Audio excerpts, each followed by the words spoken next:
স্বাগত জানাচ্ছি graphic design free ফুল কোর্সের আরেকটি ভিডিওতে। আজকে আমাদের কোর্সের পঞ্চম ক্লাস। আজকে আমরা দেখব যে ফটোশপের মাধ্যমে কিভাবে ব্রাশ টুল ব্যবহার করা যায় এবং পেন্সিল টুল, কালার রিপ্লেসমেন্ট টুল, তারপরে আছে আমাদের মিক্সার ব্রাশ টুল এবং ক্লোন স্টেম টুল। এই কয়েকটা টুলসের কাজ আজকে আমরা দেখব। সো কথা না বাড়িয়ে আমরা ব্রাশ টুলের কাজটা শুরু করে দিই। ব্রাশ মানে বিভিন্ন ধরনের ব্রাশ হইতে পারে। ব্রাশের কাজই হচ্ছে রং করা বা হচ্ছে ব্রাশের হার্ডনেস বাড়িয়ে কমিয়ে রং করা। তো আমরা যা কাজ করবো সব ফটোশপে। তো ফটোশপে চলে আসলাম, এই লেয়ারটা সিলেক্ট থাকা অবস্থায় আমরা এখান থেকে ব্রাশ টুল যেটা আছে সেটা সিলেক্ট করবো। সিলেক্ট করে এখান থেকে এটা হচ্ছে কালার প্যালেট বক্স, এটা হচ্ছে ফরগ্রাউন্ড কালার। এই ফরগ্রাউন্ড কালার বক্সে যদি আমি ডাবল ক্লিক করি দেখবেন এরকম কালার পিকার বক্স চলে আসছে, কালার পিকার ডায়লগ বক্স চলে আসছে। এখান থেকে আমরা একটা কালার পিক করলাম, ওকে। এখন যদি আমরা জাস্ট এখানে নতুন একটা লেয়ার নিয়ে জাস্ট এভাবে ড্র্যাগ করি, দেখেন একটা ব্রাশ চলে আসছে, কিন্তু এটা অপাসিটি খুবই কম। এখন কন্ট্রোল জেড থেকে এই দেখেন এখানে লেখা আছে অপাসিটি, এই যে এখানে লেখা আছে অপাসিটি, এই যে অপাসিটি, এখান থেকে আমরা অপাসিটি করে দেবো হচ্ছে 100। এখন যদি ড্র্যাগ করে দেখেন এটার হার্ডনেসটা খুবই বেশি কালার দেখা যাচ্ছে এবং সুন্দর দেখা যাচ্ছে। এখন যদি আমরা আরো একটা ব্রাশ নতুন একটা লেয়ার নেই এবং এখান থেকে কালারটা চেঞ্জ করে যদি আরেকটা কালার দিই, ব্লু কালার ফর এক্সাম্পল, ওকে। এখন যদি এখান থেকে ড্র্যাগ করি দেখবেন এটা ব্লু কালার হয়ে গিয়েছে। দুইটা ব্রাশ ব্লু কালার, একটা ব্লু কালার আর একটা হচ্ছে পিঙ্ক কালার হয়েছে। এখন কথা হলো এটাকে যদি আমি অপাসিটি বাড়িয়ে কমায় দেখতে চাই তখন এটা কিভাবে দেখবো আমি? এই যে দেখেন এখানে লেখা আছে অপাসিটি, যদি আপনি অপাসিটি কমায় দেন ব্রাশের অপাসিটি কম হবে। অথবা আপনি চাইলে এখান থেকে মাউস রাইট বাটন ক্লিক করে এখান থেকে হার্ডনেস কমায় দিতে পারেন, তাহলে হচ্ছে অপাসিটি কম হবে। ঠিক আছে, আশা করি বুঝতে পেরেছেন। এখন কথা হলো এই যে ব্রাশের যে সাইজ, দেখেন এই ব্রাশের তো একটা সাইজ আছে। আমি যদি চাই কখনো এই ব্রাশের সাইজটা বড় করতে তখন কি করব? কিবোর্ড থেকে অল্টার বাটন প্রেস করে রাইট বাটন ক্লিক করে ডান দিকে টান দেবো। অল্টার বাটন প্রেস করে রাইট বাটন ক্লিক করে ডান দিকে টান দেবো, তাহলে ব্রাশের সাইজ বড় হবে। যদি আমি অল্টার বাটন প্রেস করে বাম দিকে টান দেই তাহলে ব্রাশের সাইজ ছোট হবে। এবং অল্টার বাটন ধরে যদি উপর দিকে টান দেই তাহলে ব্রাশের হার্ডনেস বেশি হবে, নিচে দিকে টান দিলে হার্ডনেস বেশি হবে। ঠিক আছে, তো এই কাজটা আপনি কিবোর্ড শর্টকাটের মাধ্যমে করতে পারেন। যদি আপনি কিবোর্ড থেকে থার্ড ব্র্যাকেট ক্লোজ চাপেন তাহলে ব্রাশের সাইজ বড় হবে, এবং কিবোর্ড থেকে যদি থার্ড ব্র্যাকেট স্টার্ট চাপেন তাহলে ব্রাশের সাইজ ছোট হবে। অথবা আপনি যদি আপনার এই দুটো অপশনের কোনো অপশন মনে না থাকে তাহলে আপনি just mouse right button click করে এই যে এখান থেকে সাইজ কম বেশি করতে পারবেন। ঠিক আছে, এই যে এখান থেকে। সো আশা করি ব্রাশ কিভাবে নিতে হয় এবং ব্রাশের সাইজ কিভাবে কমাইতে বাড়াইতে হয় এটা বুঝতে পেরেছেন। এখন আমরা দেখবো যে ব্রাশের হার্ডনেস কিভাবে কম বেশি করতে হয়। দেখেন এটা কিন্তু বেশি গাঢ় না, এটাও বেশি গাঢ় না। আমরা যদি রাইট বাটন ক্লিক করে অবশ্যই ব্রাশ টুলটা সিলেক্ট থাকতে হবে, ব্রাশ টুল সিলেক্ট থাকতে হবে। আচ্ছা, ব্রাশ টুল সিলেক্ট অবশ্যই লেয়ার সিলেক্ট থাকতে হবে। এখন রাইট বাটন ক্লিক করে এখানে দেখেন ব্রাশের অনেকগুলা সাইজ চলে আসছে। এই যে এখানে দেখেন অনেকগুলো সাইজ দেওয়া আছে, এই যে অনেকগুলো সাইজ। আমরা এখান থেকে যে কোনো একটাকে পিক করতে পারি। ঠিক আছে, যেখান থেকে আমরা যে কোনো একটাকে পিক করতে পারি। এখন কথা হলো আমি কোনটা পিক করব এবং কোনটা কোন সময় পিক করব। এখন দেখেন এখানে যে সাইজটা চলে আসছে এটাকে আপনি রাইট বাটন ক্লিক করে এখান থেকে যদি সফট ব্রাশ চান, মানে সফট ধরনের কিছু ড্রয়িং করবেন, তাহলে হচ্ছে এই ধরনের সফট ব্রাশ ড্রয়িং করবেন আপনি। ঠিক আছে, এই যে তাহলে হচ্ছে আপনি এই যে এই ধরনের সফট ব্রাশ ড্রয়িং করবেন। আবার যদি অপাসিটি বাড়িয়ে দিই, আবার যদি আপনি হার্ডনেস চান তাহলে হচ্ছে রাইট বাটন ক্লিক করে এই যে হার্ড ব্রাশ নেবেন এবং হচ্ছে এখান থেকে যদি একটা ট্রেড করেন অবশ্যই ব্রাশ টুলটা সিলেক্ট থাকতে হবে। এই যে ঠিক আছে, তো এটা আগের চাইতে একটু হার্ড হয়েছে। তো আশা করি আপনারা এই অপশনগুলো বুঝতে পেরেছেন তো কিভাবে এগুলো কাজ করে। তো এখন আমরা একটা ছবিতে যদি যাই, ফর এক্সাম্পল এই ডাবের ছবিটাই আমরা হচ্ছে একটা ব্রাশের মাধ্যমে একটা নির্দিষ্ট কালার দিয়ে দিব। তার আগে আমি হচ্ছে কালার এটার ব্যাকগ্রাউন্ডটাকে রিমুভ করে দিই। ব্যাকগ্রাউন্ড কিভাবে রিমুভ করা যায়, এই যে এখান থেকে আমাদের আছে হচ্ছে অবজেক্ট সিলেকশন টুল। এই অবজেক্ট সিলেকশন টুল দিয়ে যদি এভাবে একটা ড্র্যাগ করি তাহলে আমাদের সাবজেক্টটা সিলেক্ট হয়ে যাবে। ঠিক আছে, কিছুক্ষণ অপেক্ষা করতে হবে। সাবজেক্টটা সিলেক্ট হয়ে গিয়েছে। এখন যদি আমি কিবোর্ড থেকে ব্যাকস্পেস চাপি দেখেন আমাদের মেইন সাবজেক্ট যেটা রয়েছে সেটা ডিলিট হয়ে গেছে। কিন্তু আমরা এটা চাই না, আমরা চাই আমাদের যে অবজেক্ট আছে সেটা ডিলিট হবে। তো এখন আমরা ব্যাকে যেতে হবে। তো ব্যাকে যাওয়ার শর্টকাট হচ্ছে কন্ট্রোল জেড, আনডু। এখন আমাদের কাজ যে কাজটা সেটা করতে হবে, এখন আমাদের কাজ যেটা করতে হবে সেটা হলো এটা থেকে ব্যাকগ্রাউন্ডটা সিলেক্ট করতে হবে। এখন এখান থেকে যাব সিলেক্ট, সিলেক্ট থেকে এই যে ইনভার্স অথবা keyboard shortcut control shift I, inverse এখন জাস্ট ব্যাক স্পেস। এই দেখেন আমার ব্যাক স্পেস থেকে এই ছবিটার ব্যাকগ্রাউন্ড রিমুভ হয়ে গিয়েছে, ঠিক আছে। এখন কন্ট্রোল ধরে যেটা সিলেক্ট করি, এখন এই যে ব্রাশ টুলের মাধ্যমে এই হচ্ছে ডাবটার কালার যদি আমরা চেঞ্জ করে দেখাইতে চাই তাহলে হচ্ছে জাস্ট এখানে ওকে। এখন এই যে ব্রাশ টুলটা নিব আমরা এবং এখান থেকে হার্ডনেস বেশি হবে অবশ্যই, এবং হচ্ছে একটা হার্ড ব্রাশ নিলাম। এখন বাইরে জাস্ট একটা ক্লিক। এখন কথা হলো এই ব্রাশটা থেকে আমরা এই ডাবের কালারটা চেঞ্জ করে দিব। দেখেন জাস্ট এই প্রান্ত বরাবর যদি আমি একটু ড্র্যাগ করি, সরি এটা ইরেজার হয়ে গিয়েছে, আমরা অবশ্যই ব্রাশে ক্লিক করতে হবে। এখন ঠিক আছে, এই যে দেখেন এই প্রান্ত বরাবর ক্লিক করলে এটা একই কালার হয়ে যাচ্ছে। এখন এটার সাইজটা যদি আমি আরো ছোট করে দিই, এখন যদি ড্র্যাগ করি দেখেন, এখন দেখেন এই প্রান্তে এই কালার চলে আসছে। অথবা এটার মাঝখানে আপনি একটা ট্যাগ মার্ক দিতে চান, জাস্ট ব্রাশ টুল দিয়ে এভাবে হচ্ছে ট্যাগ মার্ক দিয়ে দিতে পারবেন। অথবা আপনি এটাকে যদি একটা নিউ লেয়ারে নেন, এখান থেকে নিউ লেয়ার, এখন যদি এটাকে সিলেক্ট করেন তাহলে এইভাবে দিতে পারবেন, ঠিক আছে। তো আশা করি এটা বুঝতে পেরেছেন যে ব্রাশ টুলের মাধ্যমে কিভাবে প্রোডাক্টের ভিতরে কালার দেওয়া যায়, ঠিক আছে।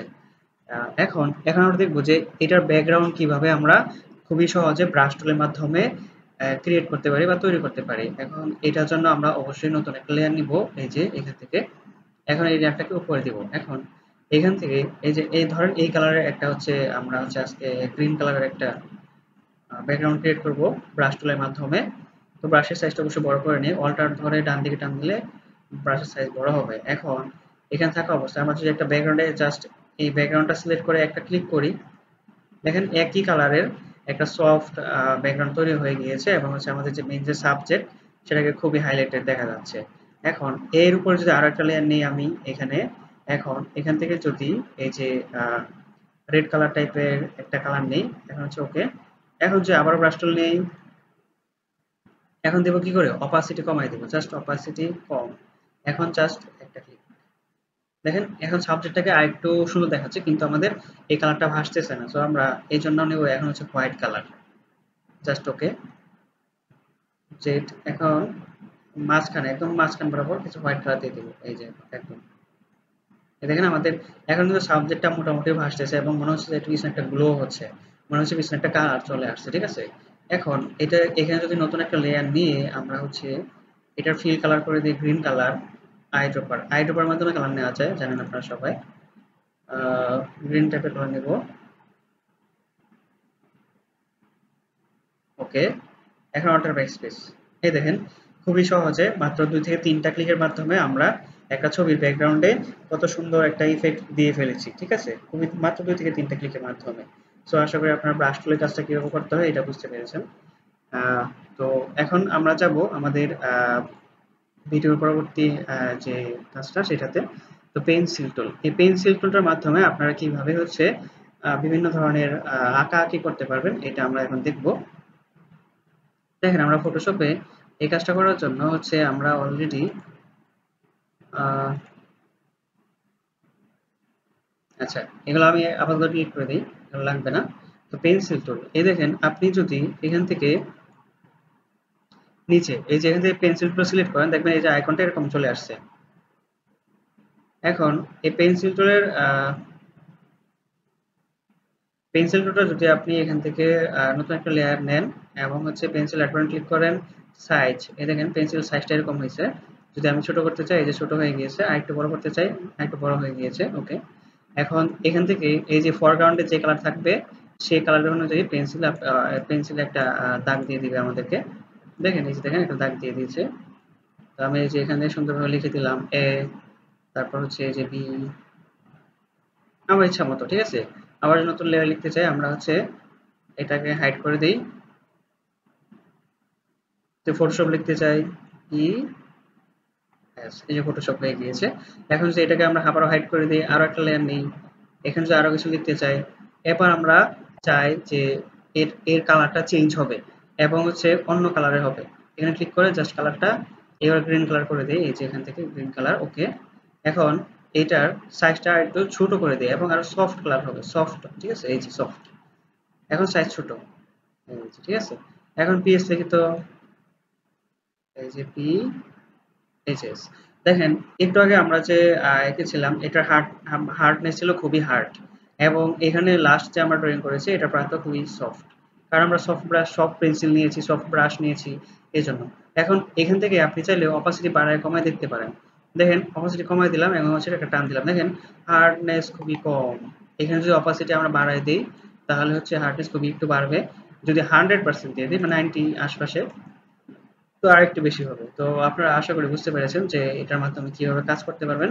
আপনারা এখান থেকে যে কালারটা চান এই কালারটা আপনারা এখানে দিয়ে তারপর হচ্ছে পেন্সিল টুলের কাজগুলো করবেন, ঠিক আছে? তো আশা করি বুঝতে পেরেছেন। যদি এটা বাড়ায় দেন তাহলে হচ্ছে এক ক্লিকে এটা কালার হয়ে যাবে, ঠিক আছে? তো আশা করি এইভাবে আপনারা পেন্সিল টুলের মাধ্যমে ফটোশপের বিভিন্ন কাজগুলো করবেন। আবার অনেক সময় আমাদের ফটোর উপরে ড্রয়িং করার প্রয়োজন হয় খুবই চিকন দিয়ে। বা ধরেন ফটোর উপরে আমরা একটা লিখতে চাই, স্টাইলিশ একটা লেখা লিখতে চাই, এই জন্য একটা লেয়ার নিব আমরা অবশ্যই উপরে। এখন হচ্ছে এখান থেকে যে পেন্সিল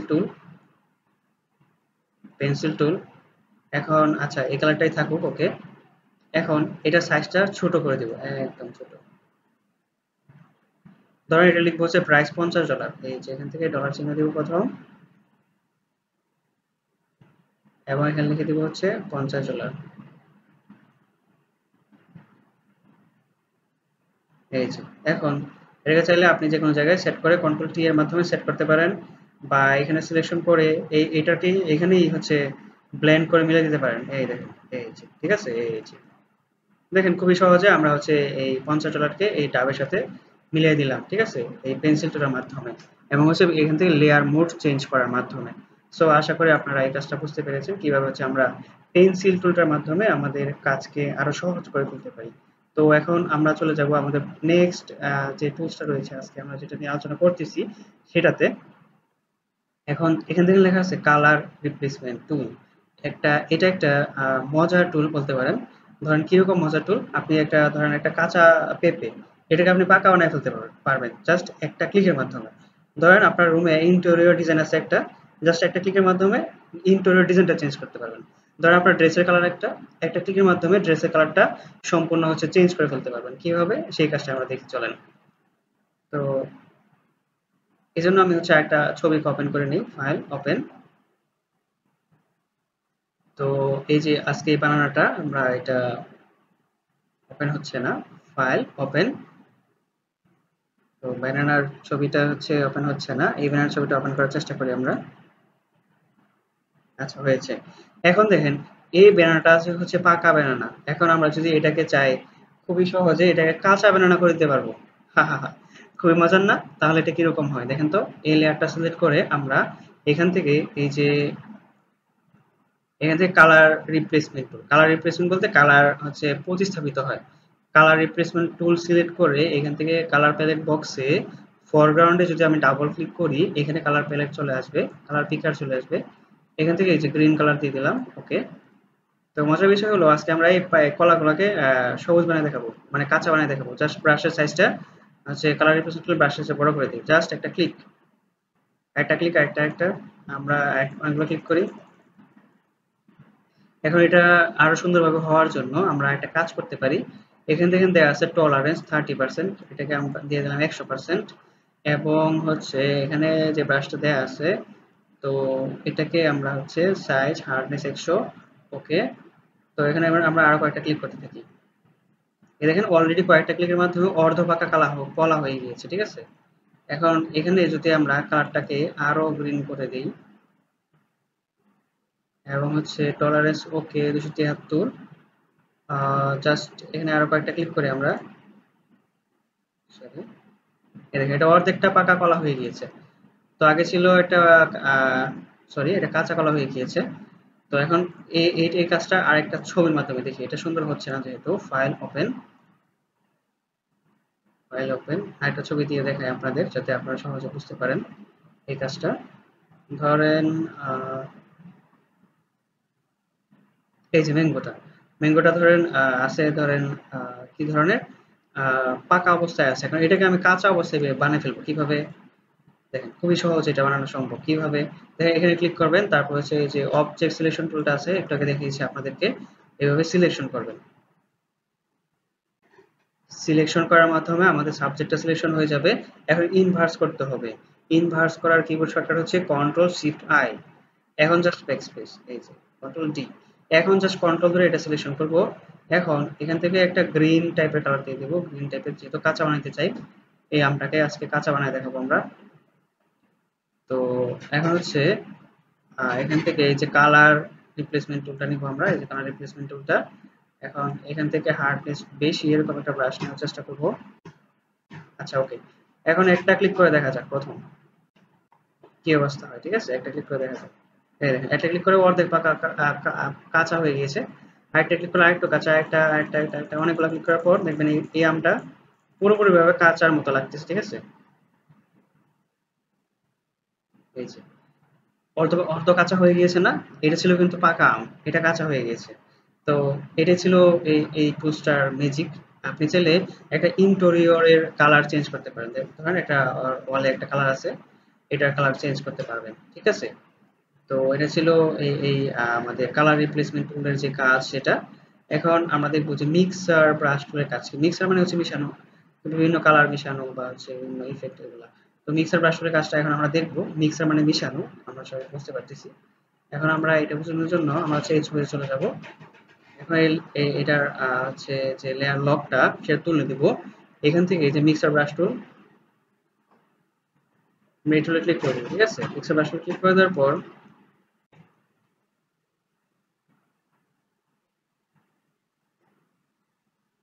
আচ্ছা, এখানে এটা হচ্ছে একটু লোডিং হচ্ছে, একটু অপেক্ষা করি আমরা। তো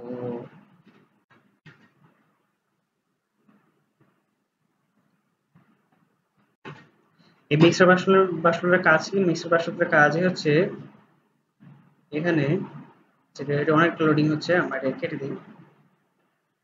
আচ্ছা, কাটছে না, একটু অপেক্ষা করি আমরা, তাহলে হচ্ছে এটা আগের অবস্থায় চলে যাবে। এখন বলি এই মিক্সার ব্রাশ টুলের কাজ কি। এই মিক্সার ব্রাশ টুলের কাজই হচ্ছে অন্য একটা ব্রাশ টুলের নিয়ে এটাতে হচ্ছে কালার অন্য অন্য জায়গায় পেস্ট করে দেওয়া। যেহেতু এটা লোডিং হচ্ছে, আমরা একটু অপেক্ষা করি। আচ্ছা, আমাদের এই মিক্সার ব্রাশ টুলের কাজই হচ্ছে এই বিভিন্ন কালার নিয়ে হচ্ছে একই জায়গায় বিভিন্ন কালার নিয়ে পেস্ট করে দেওয়া। দেখেন, আমি এখান থেকে একটা কালার পিক করে জাস্ট টান দিব, দেখবেন এই কালারটা সব জায়গায় চলে যাবে। এই দেখেন, এই কালারটা মানে একই জায়গার কালার ভিন্ন ভিন্ন জায়গায় যদি আমরা দেখাইতে চাই বা পেস্ট করতে চাই, তাহলে হচ্ছে আমরা এই মিক্সার ব্রাশ টুলটা ইউজ করব। তবে একটা কথা আছে এখানে, আপনি চাইলে এই যে সাইজটা বড় করে নিতে পারেন। এখান থেকে একটা কালার নেবেন, জাস্ট মিলিয়ে নেবেন। এখান থেকে কালার নেবেন, জাস্ট মিলিয়ে দেবেন। এখান থেকে কালার নেবেন, জাস্ট মিলিয়ে দেবেন। দেখবেন খুব কম সময়ের ভিতরে এটা এডিটিং হয়ে গিয়েছে। মানে সর্বমোট কথা হলো, এই মিক্সার ব্রাশ টুলটা একই জায়গা থেকে কালার নেয় এবং এই কালারটা অন্যান্য জায়গায় পেস্ট করে দেয়। অন্যান্য জায়গায় পেস্ট করে দেয় এই মিক্সার ব্রাশ টুলটা। এই দেখেন, ব্রোন ছিল, এখানে ব্রোনের অস্তিত্বই নেই, কিন্তু ছবিটা নষ্ট হয়ে গিয়েছে। তো আমরা এখন সর্বশেষ যে টুলসটা সেটা দেখবো যে ক্লোন স্ট্যাম্প টুল। এই ক্লোন মানে কপি, স্ট্যাম্প মানে কপির একটা সাইজ বলতে পারেন এটাকে। তো এখন আমরা এই ছবিটা এখানে চলে আসলাম। এখন ক্লোন স্ট্যাম্প টুলের মাধ্যমে এইগুলা স্পট গুলা কিভাবে কাটতে পারি সেটা দেখবো এখন। দেখেন, এই যে এখানে হচ্ছে ক্লোন স্ট্যাম্প টুল। এই ক্লোন স্ট্যাম্প টুলের মাধ্যমে আমরা হচ্ছে যদি এখানে অবশ্যই লেয়ার লক তুলতে হবে এবং অল্টার ধরে একটা স্যাম্পল নিতে হবে। দেখেন, এখানে জাস্ট অল্টার ক্লিক করে একটা স্যাম্পল নিলাম, এখন এখানে একটা ক্লিক করলাম, আবার অল্টার ধরে স্যাম্পল নিলাম, এখানে ক্লিক করলাম। এখন কি আপনি বারবার এভাবে ক্লিক করবেন না, একবার জাস্ট এখানে ক্লিক করবেন, এটা পেস্ট করে দিবেন। এখন জাস্ট এই যে দেখেন, আমি যে জায়গায় ভালো জায়গা থেকে কালার নিয়ে যে অংশে সমস্যা আছে ওই অংশে জাস্ট পেস্ট করে দিচ্ছি। ঠিক আছে, এই যে। তো আপনারা আসলে বুঝতে পারছেন ক্লোন স্ট্যাম্প টুলের কাজটা। জাস্ট অল্টার ধরে কালার কপি, সরি, এখন ভালো অংশ দিয়ে পেস্ট করে দেওয়া। এই যে অল্টার ক্লোন স্ট্যাম্প টুলের মাধ্যমে হচ্ছে কপি করা যায় এবং ভালো অংশ ঠিক করা যায়। আপনারা চাইলে এই যে এখান থেকে এই স্পট হিলিং ব্রাশের মাধ্যমে এই কাজটা সহজে করতে পারবেন। এই যে দেখেন, এই যে জাস্ট টান দিবেন, জাস্ট টান দিবেন, জাস্ট টান দিবেন, টান দিবেন, হয়ে যাবে।